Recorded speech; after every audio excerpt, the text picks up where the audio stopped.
welcome to another episode of Simon Says. Today is 25th of April 2025. Joining me is Lyra. Hello. And Lyra, we are coming off back-to-back episodes on the tariff war, right? Yeah, we can't seem to get over it.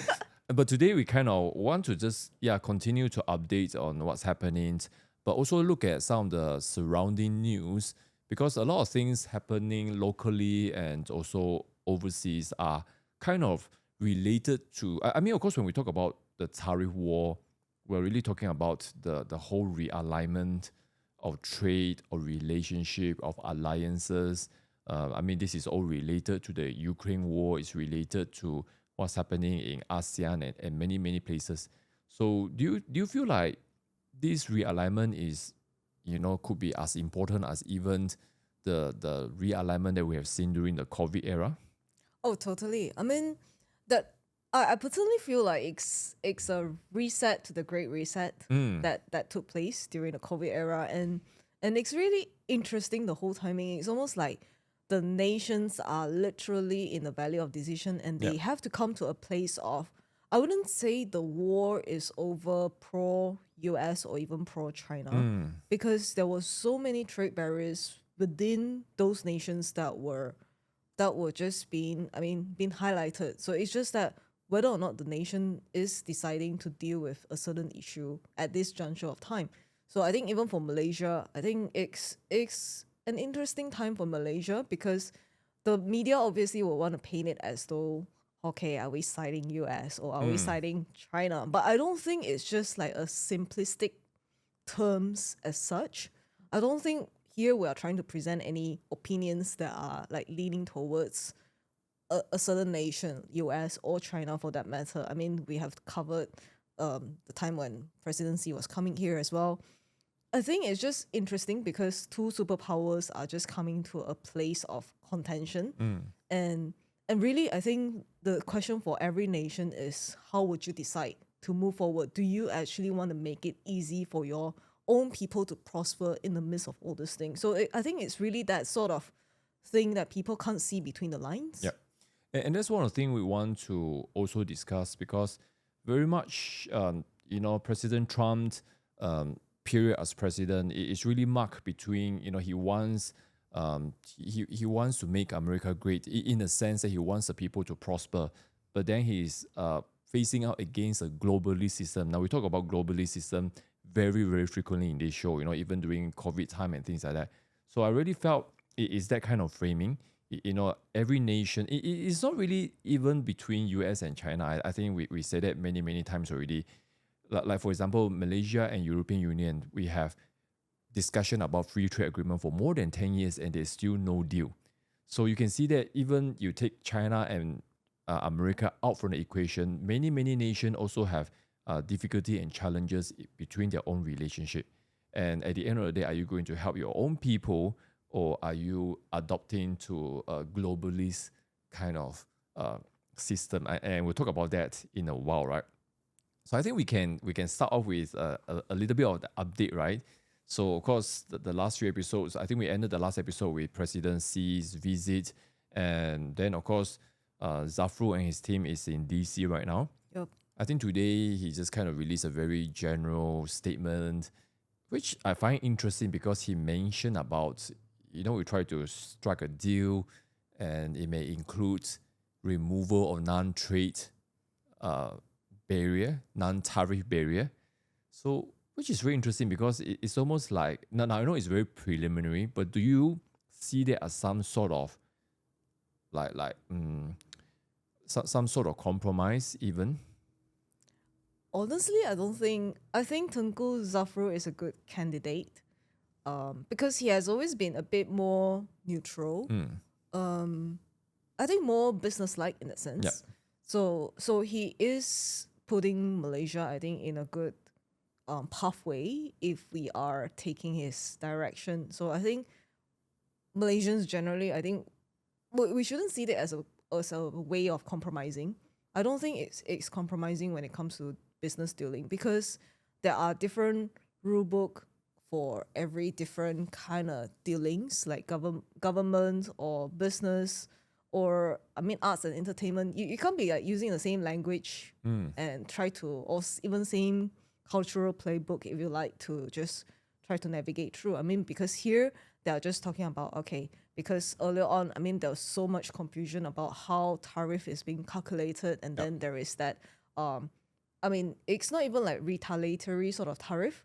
It's just like a discounted rate. But the thing is, it kind of like, again, it forces a nation to decide. So in this case, I think Tengku Zafrul is like basically just saying that, okay, we are willing to work. But in order for the deal to be attractive to US, it has to be something that obviously they find it difficult to operate here in Malaysia. And I mean, if we want to be like literally just, I mean, we have always been like in a developing sort of nation, but then when are we gonna ever be a developed nation? So I think it's more like, are we heading towards that direction by, I mean, is it actually helpful for certain trade barriers to be removed, or is it actually more helpful for certain barriers to be in place? So I think people do kind of have to look at it. I mean, even we talk about extensively also about, I mean, like Proton, Produor. I mean, can you imagine like 10, 20 years down the road and all the quality is still the same? I mean, we don't have any innovation in R&D, and we just keep moving on as it is because there is so much barrier that was set in place, and we have not been able to, I mean, if you are not of certain income group, then you can't, technically you can't buy like certain luxurious car, so you are just limited to certain options. So I think by removing all this thing, actually people would get to see actually luxury is not like a so far distant away, but actually it's an improvement overall in the lifestyle. Yeah, I remember you mentioned this in the last episode, and really, this is really the end result and manifestation of free trade. It's like, why should people be limited to inferior product? Just because we are more of a developed nation, why should people be forced to compromise? And that's one of the things that some people find it very hard to digest, because they feel like, oh well, we just have to continue to live, get used to Proton, get used. I mean, never mind that Proton is already kind of majority owned by Geely, right? Or get used to NASA, or get used to fully local assembly kind of thing. So yeah, I totally agree with you that in many sense, the removal shouldn't be seen as compromise only, or of course many people will feel like they're giving certain rights, but giving up certain rights. But you could be gaining certain things. You could make your country more attractive for investor to come in because certain things are taken away. And in the long run, this could be a better thing. Yeah, I mean, it's not a coincidence that Malaysia is the literally the chairmanship of ASEAN this year. And I think Malaysia has never been a better position to actually strike itself to be that key negotiator for this whole region here.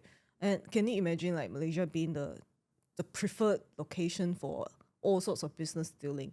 And I mean, we could greatly benefit from the fact that people are having to move out both their factories away from China because of all this tariff issue and things like that. And actually, it might not be a bad thing altogether. You might actually create even more job opportunities, and people, like certain industry, I felt like we just give out too easily to foreign laborers. Yep. And I think it's time to take some of these things back to us. So, but obviously that means a bit of hard work as well. Yeah, definitely. And it's very similar argument with what Trump is doing with the illegal migrants. And one of the first objection will be, who is going to do all the cheap labor work? And we have the same issue here, right? I mean, if you limit, people who are in the food industry, construction industry, would the local even want to work? But the thing is, you have not tried this. Why are people so quick to say it will not work? Yeah.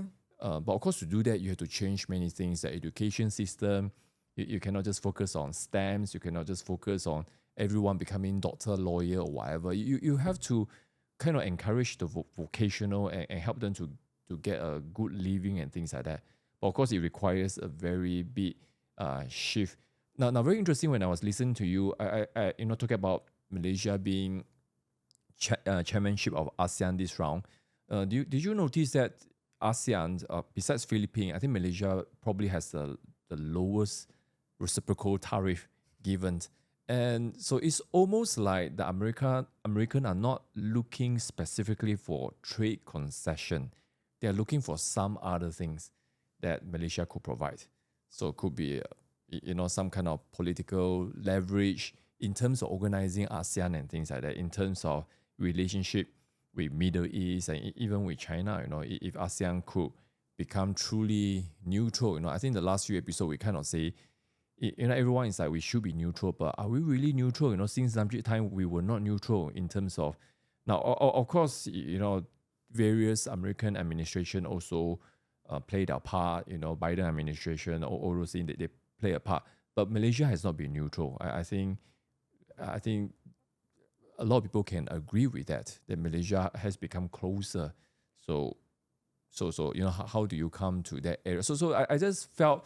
This is the third time we talk about tariff already, that America is really looking for something else other than straight up trade rebalancing. Yeah, I mean, obviously, I think they do kind of put Malaysia in a very, very unique position to, I guess it's almost like, for lack of better words, like giving face to Malaysia.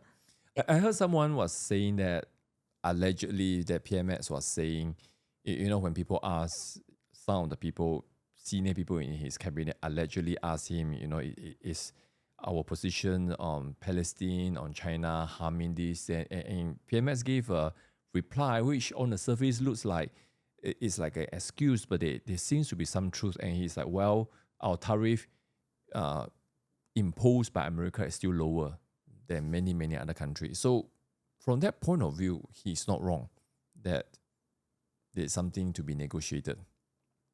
Yeah, I mean, Malaysia is definitely in a very unique sort of position where I think it's more like because of our relation with the Middle East countries, I mean, even with Turkey. So all these places, Malaysia is almost like the hub for a lot of like in and outs. Yeah, east-west kind of. Correct. So it's like, I mean, previously we have like so much, I mean, British were fighting over this place and things like that. So, I mean, we have like the Straits of Malacca as well, Southeast China Sea, so South China Sea. So I think with all this thing, actually, Malaysia is in a very, very strategic sort of location where if we choose correctly, we could actually be literally the jewel of this whole region and basically just be in a position of a greater leverage. And I wouldn't say like to arm twist another party, but it's more like to open up the gates for really like the theme of ASEAN this year, inclusivity. So I think it's like inclusivity, not, I wouldn't see, honestly, I don't think it's a form of compromise, but it's actually like inclusivity in the sense that, hey, I mean, we provide a sort of model prototype here. I mean, it will be easy to do business here. It will be, there will be no like religious barriers or things like that. There won't be any like certain retaliation because we are like more pro like Gaza or pro Israel or things like that. But it's like to truly remain neutral in all these positions so that Malaysia can actually be like literally the bridge for many, many nations. Yeah, totally agree with you. And I believe there is an opportunity going forward. And also, if the whole agenda is going to benefit our people, why not, right? We're all for that, right? And with that, I think we can kind of look into the second part, which is related. But of course, one of the interesting things, remember we talked about last episode, when President Xi came, not a lot of media response and things like that. But after that, you start to see there's a whole realignment. I mean, of course, China is kind of trying to seek some kind of collision against America. I think that is pretty obvious. But I just find it very interesting that the globalist authority, globalist media are kind of rallying around China, for example. I just find it kind of absurd. We were talking about it during dinner time, that China being the world's biggest polluter. Now, a lot of people will say, oh, that's not true and things like that. How dare you? You go to Shanghai, you go to Beijing, you go to Shenzhen, everyone use EV and things like that. Actually, in terms of carbon emission and things like that, the data are just out there. It's very easy to find. Go and just do a bit of research. China is a world factory. There is no way they produce less CO2 than any other country. It is just a fact.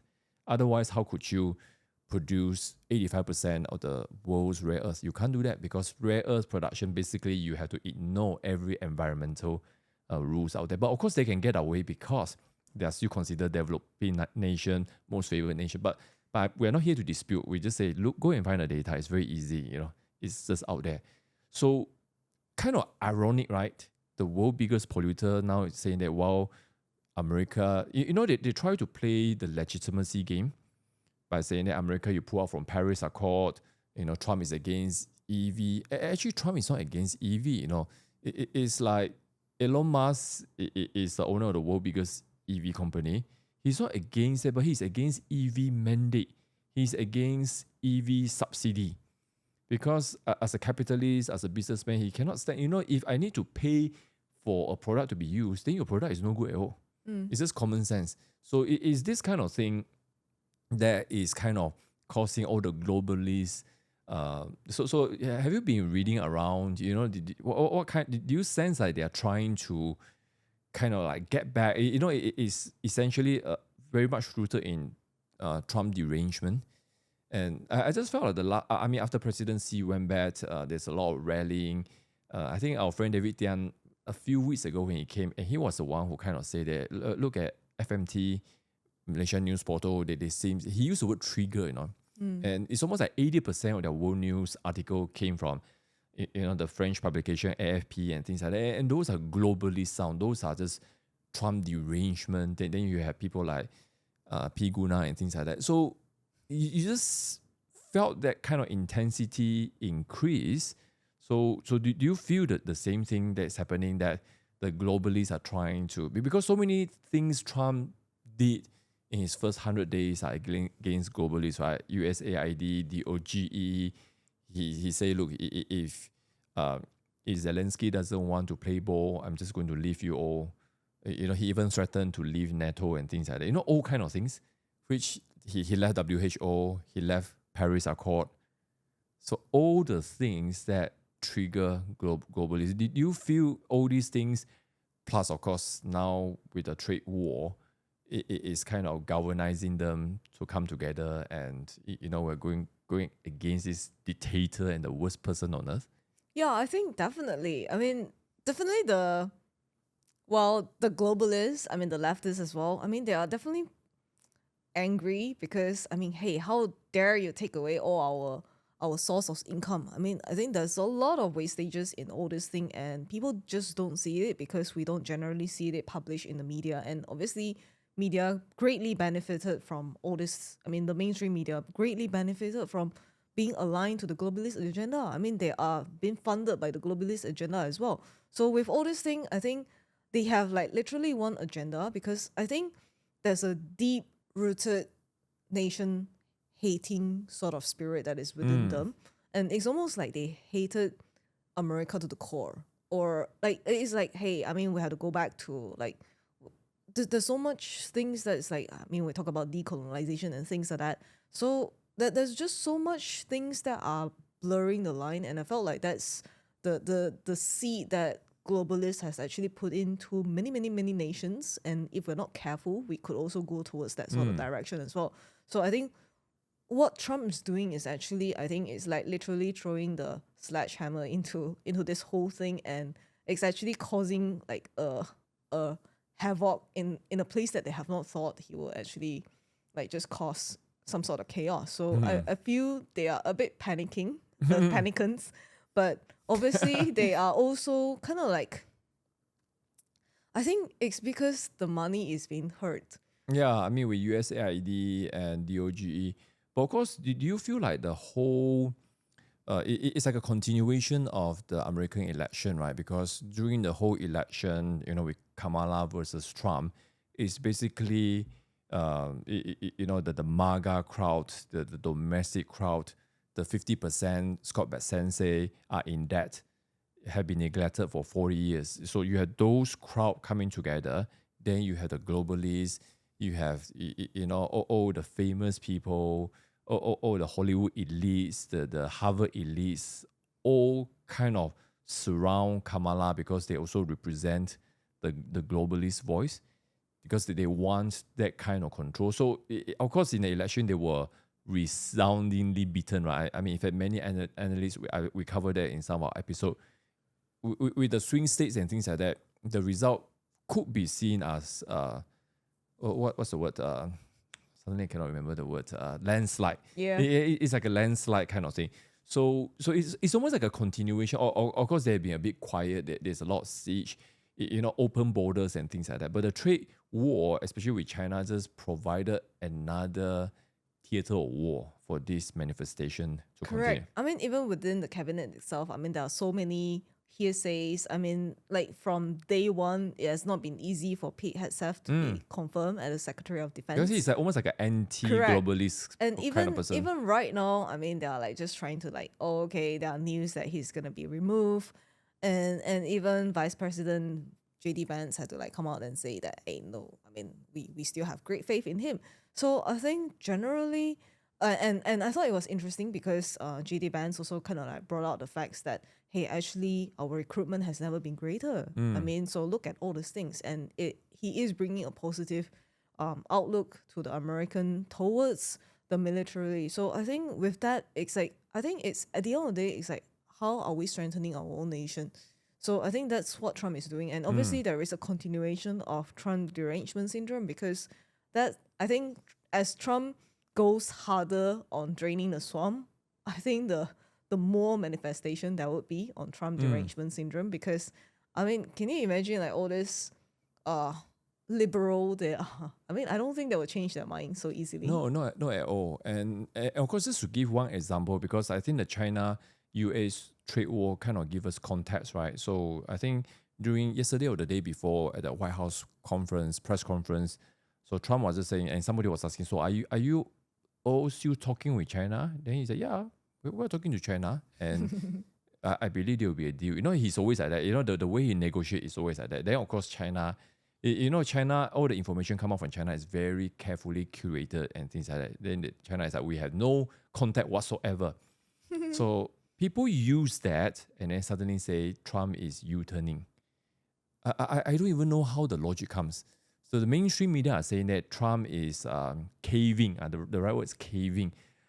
I mean, that's why one of the things I really want to encourage people, if you are listening to this and you felt like you wanted to have a more objective view, then you really have to go beyond the typical mainstream media reporting, because they are going to present it one way, and in fact we put even some of the names of the publication, and that's going to be more mainstream. I don't know if it's fair or not, but just generally, I mean, the French publication AFP, Associated Press, then you have even Neocon Voices, Wall Street Journal. In Asia, you have Nikkei Times, South China Morning Post, Guardian, BBC. I mean, not specifically against the publication, but they are very united in their globalist Trump derangement kind of thing, right? And so, in fact, so many people always ask us, right? How do we even be objective? It's so difficult, right?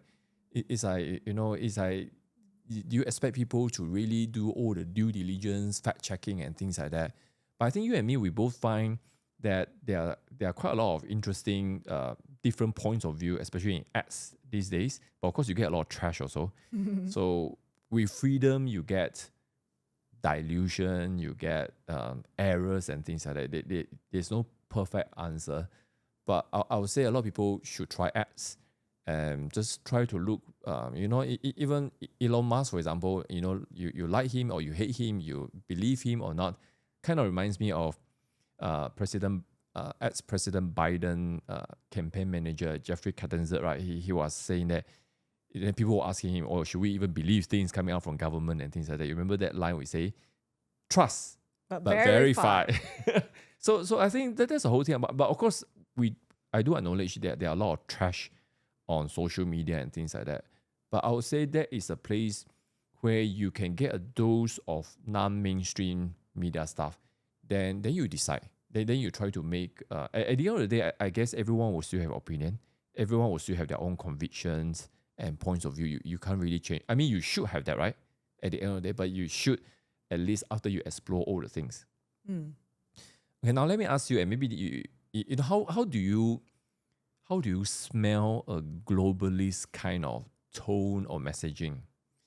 Because it's not like we are against globalists, but globalists wants to take national sovereignty away.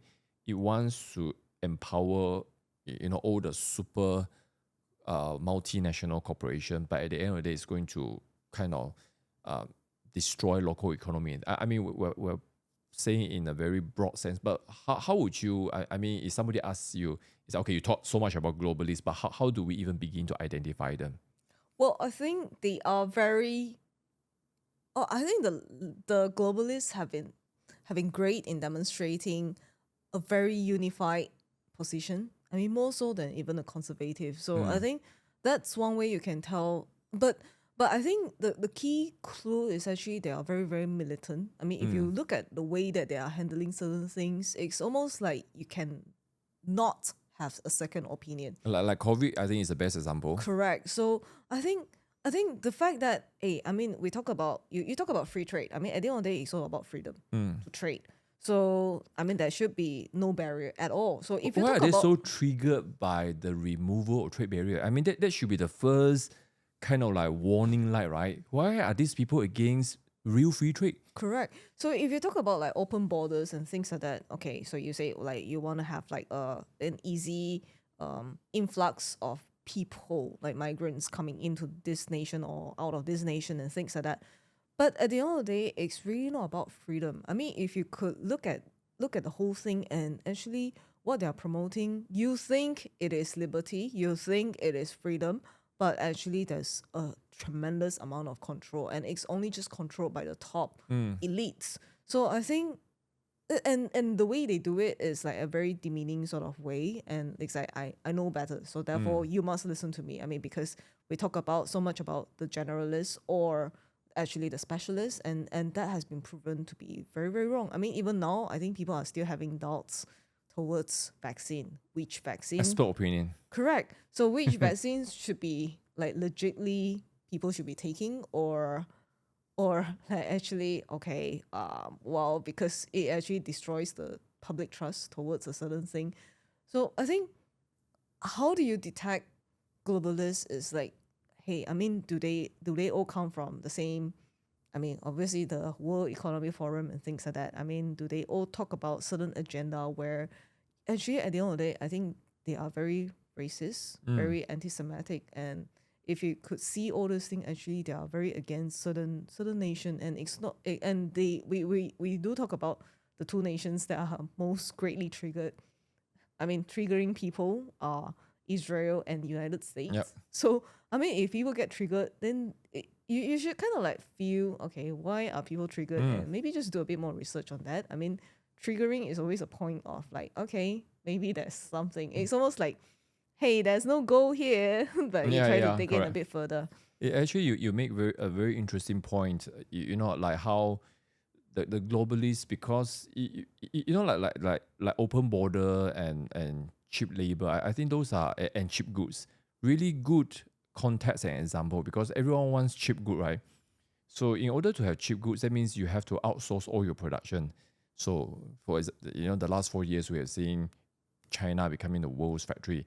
So you kept getting cheap stuff, but what is the price? The price is you lose all your manufacturing capability. Then it's the same with open border. You bring in people, you have people from Myanmar, we have a lot of Bangladeshi, we have a lot from Pakistan, all these Indonesia in the past, now still a lot in certain industry. And what you're going to see is that certain industry are just going to be taken over by them.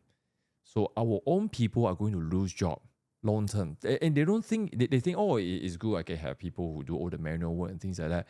But then eventually, it's like people, you'll be surprised how, a graduate will actually earn less than a foreign worker in certain contexts.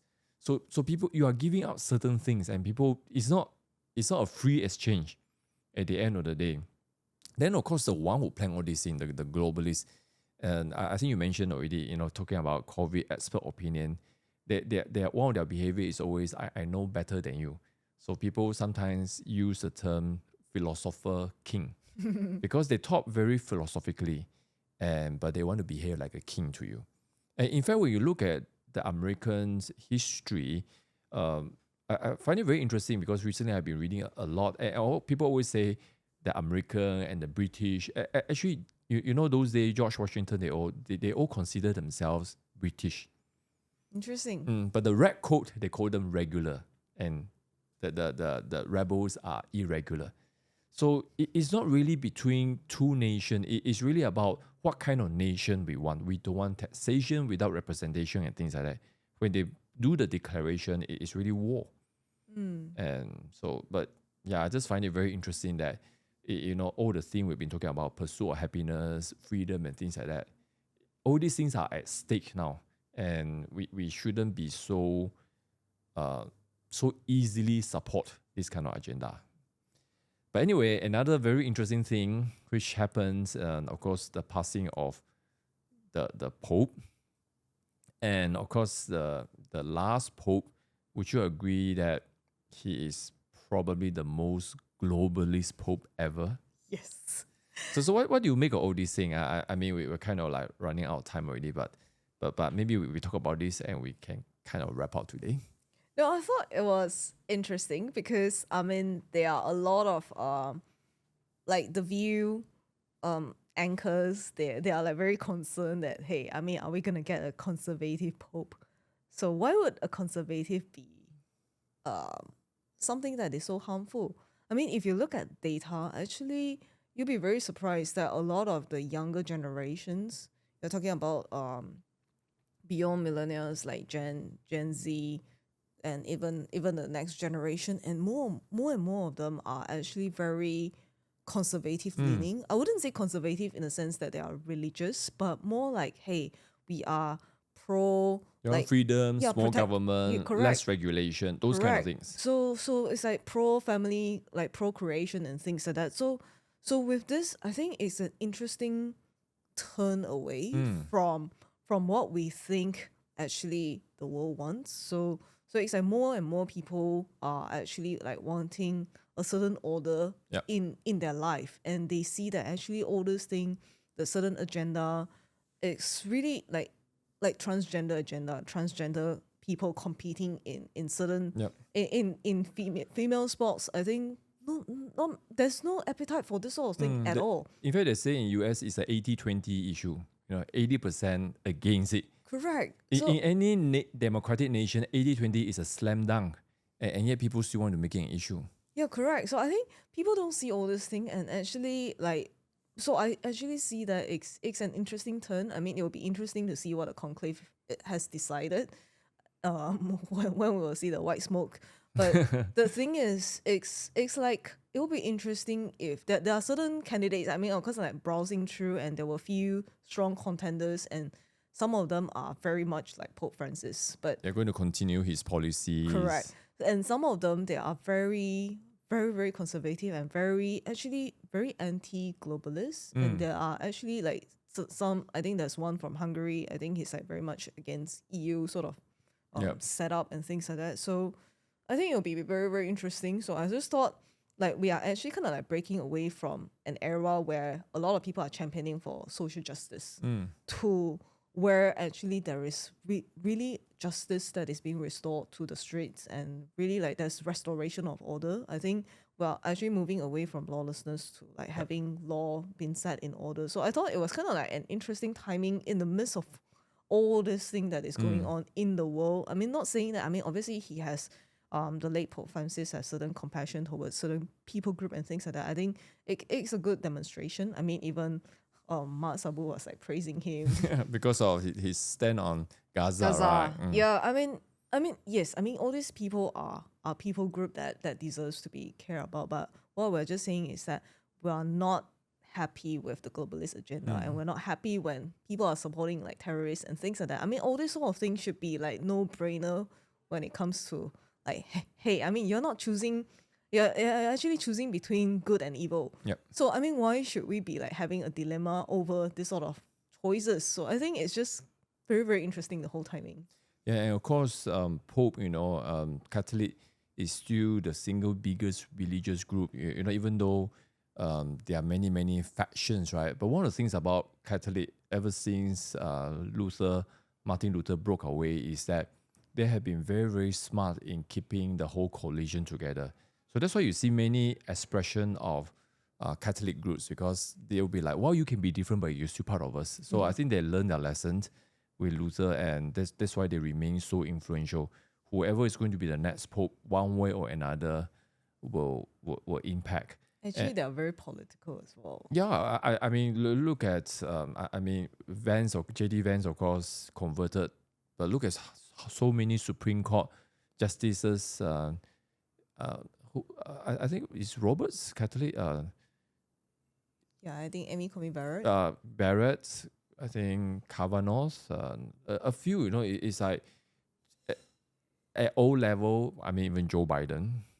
And so it's very interesting. I mean, they always be more like involved in governmental affair, and so that's why, of course, Pope Francis really went into the globalist direction like no other pope has done before. So you can see why there's some pushback, and some people will be like, "Well, at least be more neutral or more center, not so hard left, that kind of thing." But I think one way for people, I mean, it's not just about getting this sort of news from media. I mean, if people would look at watch Dune 1 and 2, I mean, it would be great way of kind of get a bit of glimpse. I mean, obviously it's the author is basing it from Islam, but then there are certain ways that the what's the seer group? I mean, the Reverend, they were all very much very Bene Gesserit. correct. They are very Catholic sort of, and it's almost like they're the original militant. Correct. So you can see that actually they're being very political as well. I mean, they're very gifted, but also very political and very crafty. Yeah, I mean, you see the Bene Gesserit in the movie Dune, but of course, even the Sand people themselves. Later, of course, in the novel, they actually use the word jihad, which between novel 1 and novel 2, they really kind of subdue thousands of planets. But that's Dune, okay? But anyway, to really wrap up today, I think I'm going to ask you what's your thoughts, okay? Because we talk about globalism and things like that. But one of the things, I think one of the points I want to raise now, because you made a very good point. Why would people not want better things? So now, Charlie Kirk or Turning Point, for example, released newest data of American students at university, and they say, yeah, the X generation, the millennial you, I'm like N or X, kind of support between the liberal and MAGA is 50-50, but those younger, the Z generation and things like that, they are strongly on the conservative because they see how bad it is. Then of course you have the baby boomer, which is on the other side. So you need to show people, and at the end, just a thought for now that at the end, maybe Donald Trump's biggest achievement would be to highlight the issue, and just to show the world, hey, there's a contrast here, and of course everything he do is really to contrast what is possible versus what is under globalism and if we move away from that, it can be a greater thing. Of course, that's why there is so much attack on him, and time will tell whether he's successful. But of course, here in this show, this is what we are always advocating. But what's your final thought on all the things that we've been saying today? I mean, kind of like a prediction, is it? Yeah, I mean, kind of like look forward, but also, I mean, obviously we believe that change is coming. But in Malaysia, of course, everyone is still kind of captured by this globalist spirit. But we both felt the trade realignment has an opportunity to free us. Yeah, I mean, definitely. I do think it's most definitely, I mean, it's interesting. I mean, with all this development of news, you're like, okay, not sure what's going to happen to the stock market and things like that. But I mean, I do think it is very interesting that at such a time when, I mean, there are so many news about China rising to become the superpower. No doubt. I mean, they are the economic powerhouse. It's just that certain inferior ways of doing things are actually being challenged right now. And at the end of the day, I think it's more like are we willing to break away? I mean, having a bit of pain for a longer run of actually enjoying the real benefits of having like really having that financial freedom and really having like a many kind of freedom that we have not experienced before. So even freedom of expression, freedom of speech, all this thing is not something that can be easily taken for granted. Yep. But actually people do need to think, hey, the more we just buy into globalist agenda, before long we're gonna have like really all these rights being taken away from us. I mean, we don't like Marxism way of controlling. So I think that's just what this nation doesn't want. I mean, so that's why you have like so many emergency proclamation because of communism, against communism and things like that. But It's like a justification for control. correct. But I mean, obviously there is that tendency to lean toward bigger government. Yeah, I greater mean, you look control. at the economic, like e-invoicing, like anti-money laundering, all this kind of thing.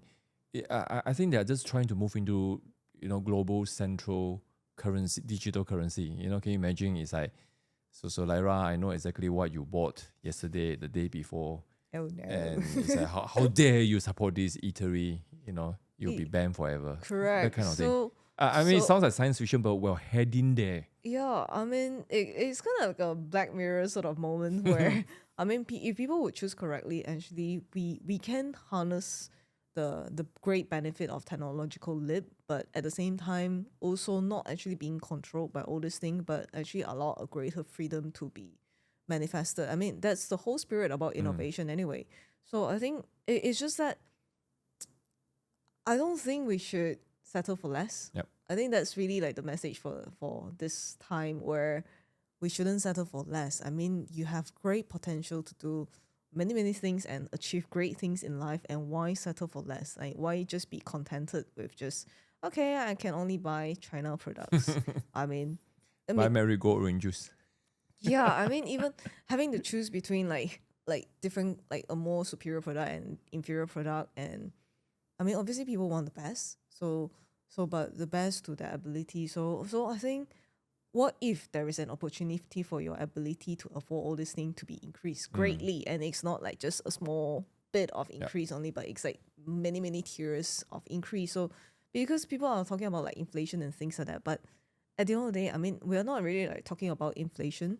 We're just talking about, hey, the pursuit of happiness, and so all this thing comprises.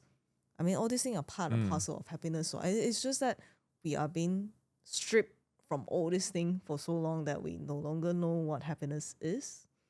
Yeah. I mean, I like your conclusion. Is I think we should be hopeful and have a more positive outlook, and on all these things. Don't settle for anything less. I think that's going to be the theme for the next few years. So that's all the time we have for today. I know we wanted to go into some local discussion, but it kind of went a bit. But maybe next round we will look at some local. But it's interesting. I mean, it's like you can't really divorce what's happening around the world with the trade issue. Everything like the economy is very much contingent on that. So maybe the next episode we'll try to look at some of the more local domestic issue. Sure. So until next time, bye-bye for now. Bye-bye.